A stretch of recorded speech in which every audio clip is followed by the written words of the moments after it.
weight.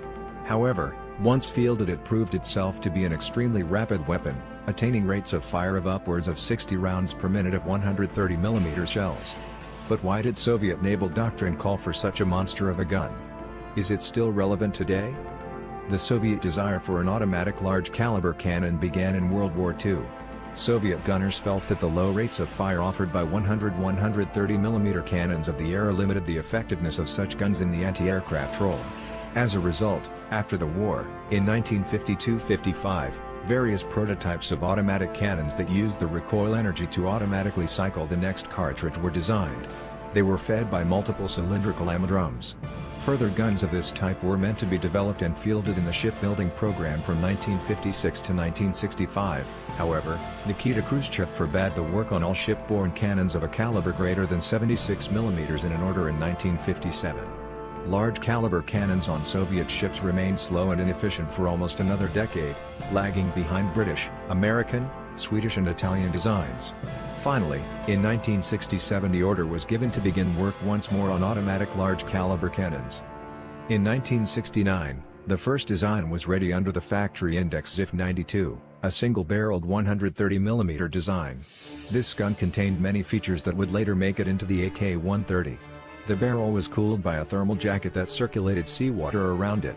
It used the recoil energy to cycle new rounds, and had a sliding wedge vertical locking block.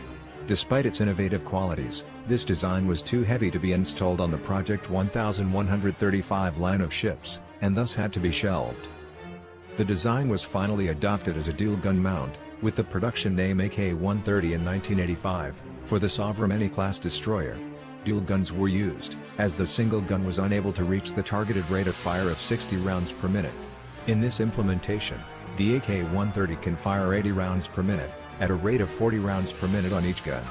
This rate can be sustained from up to 180 ready rounds loaded in the turret magazine. Each round weighs 73 pounds, and can be shot out to a range of 23 kilometers ballistically. Realistically, it can shoot out to 15 kilometers in the anti-air role and 8 kilometers in the anti-missile role. The dual-gun mount weighs around 100 tons, with the ammo magazine checking in at 40 tons, this makes the AK-130 as a complete system extremely heavy. For comparison, the 127mm Mark 45 Mod 2 gun on American destroyers weighs only 54 tons for the complete system, however, it is a single-gun mount with only 20 rounds loaded in the turret magazine. The AK-130 operated with radar direction and has a ballistic computer integrated with a laser rangefinder. Some shells it fires are equipped with remote and radar fuses, allowing them to effectively engage aircraft. Those same features would make the AK-130 one of the best naval guns with which to defend a ship from a drone swarm.